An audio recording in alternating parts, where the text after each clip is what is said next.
Hello again, everyone. This is Catherine Sullivan bringing you your social media super tips series where I've been sharing some of my favorite simple tips to give you some really great results in social media. I'm a bit under the weather today, so I'm just going to jump right in. Today, I wanted to tell you how to be a better tweeter. Yes, it's absolutely possible. There are so many great techniques available when you're tweeting, and I wanted to share one of my favorite ways to become a better tweeter today. Social media super tip number 4, retweet like a pro. Yes, it is possible. There is a strategy towards retweeting so that you are not only giving your fans value, but you're also making yourself a better and more credible source. So today, let's look at what a retweet is. A retweet is simply when you see a tweet in your newsfeed, you can hit the retweet button, and that will then be sent out to all of your fans. And it'll look exactly like this. So when you're looking at your profile, it will show a tweet from Pam Moore. And Pam Moore is a big social media influencer, so she's really relevant to my industry. The article was Social Media for Business, You Must Know Your Audience. I read the article. I thought it was great. I wanted to share it with my fans. So I just hit the retweet and off it went. So what's the problem with this? 1, I didn't share why I found this valuable. And 2, I didn't share why my followers would find this valuable. I simply put a tweet out into the Twitter sphere, if that's a word, and off it went. And I didn't tell anyone why I thought it was valuable, why I was passing it on to them. And so there might be some question when people look at it like, wait, why would I read that? What does that have to do with me? So there's a better way to do it. There's a solution to the problem. The suggested way is to take Pam's tweet and copy it and copy that into a new tweet. I added an RT at the beginning, which stands for retweet. So people already know that this is a retweet. I took part of the title she used, Social Media for Business, and I added, important reminder, you must know your audience.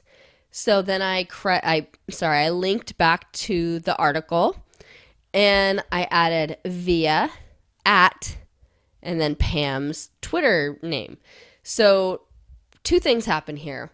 1, I'm sending out an article and I'm adding in my own input, my value, my emphasis on what I think is important and why this is going to be relevant to my fans.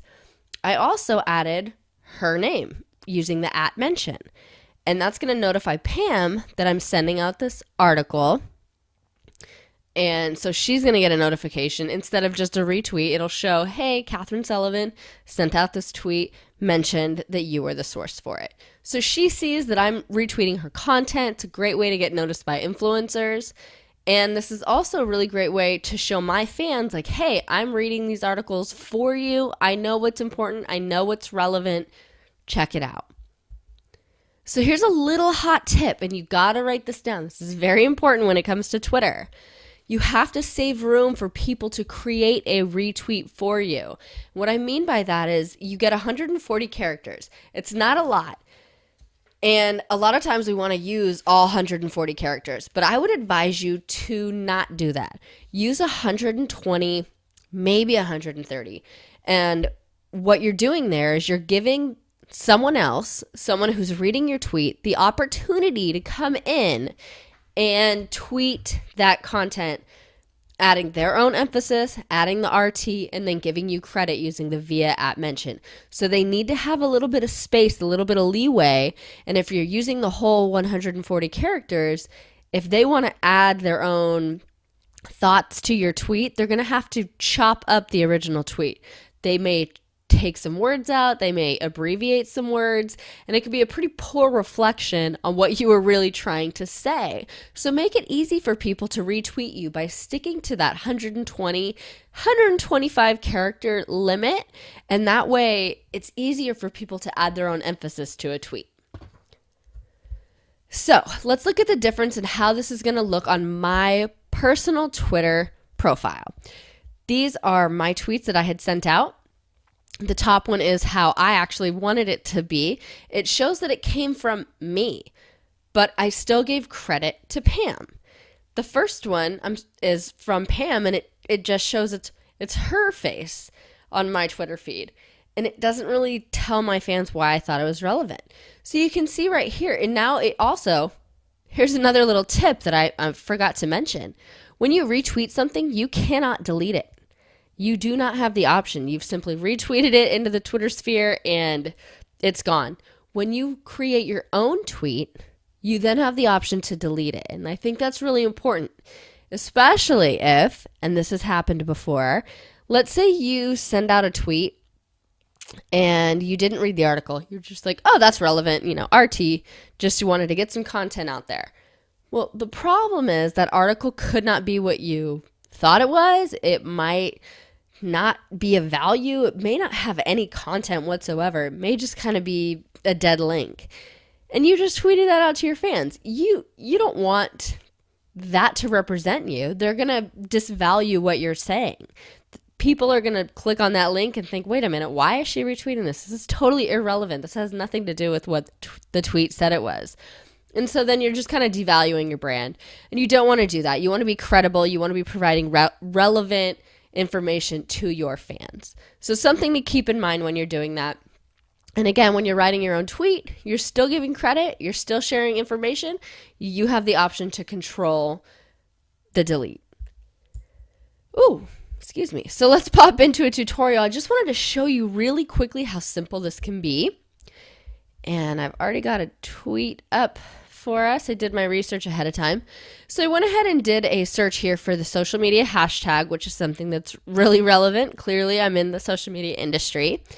And I saw Daniel had posted a pretty cool article, 3 creative ways to market your business blog without social media.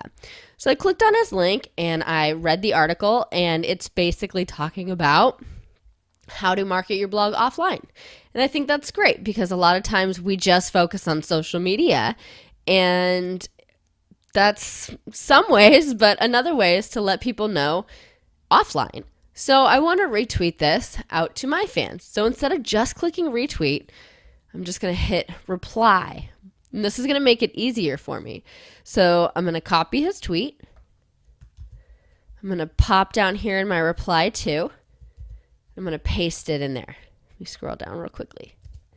Now I'm going to add my own input.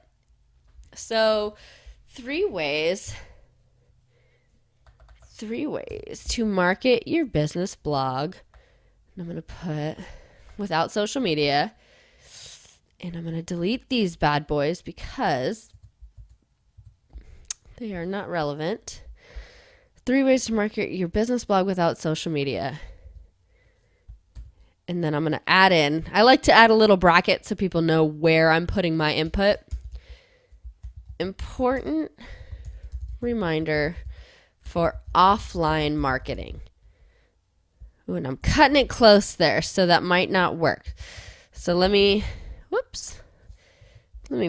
make this a little bit better. I'm going to add the social media tag right there. So let's see, where are we at? Great reminder for offline marketing. So now he left enough room for me to add in my own input. 3 ways to market your business blog without, I added the hashtag social media. Great reminder for offline marketing. Here's the link so I'm giving credit to Daniel. And there we go. So I'm going to tweet that out. And now it's off. So it's just a better way for me to share, add some input, and it looks better on my timeline than just simply clicking the retweet. And I'm going to show you real quickly what the difference is. So let me pop back over to my profile here real quickly. And give me just a second. The internet will cooperate with me, which it's not, of course. There we go. So here you can see these two differences right here. You can see that with his, it just shows his face sent to my fans. With me, it looks like it's coming from me, but it gives credit to the source, and it's a tweet written in my own words. So just a better way to retweet. Okay, so I hope you're enjoying these tips. I've got one more super tip coming for you, and it's how to generate more traffic from Pinterest. It's one of my favorite little techniques, and not a lot of people know about it. So I hope you stay tuned. Check your inbox. It'll be coming shortly. If you want to stay in touch, you can get my newsletter at socialsolutions.com. Stay in touch on Twitter at Mrs. Kat Sully or facebook.com/socialsolutions. Hope you're having a great day. Thanks.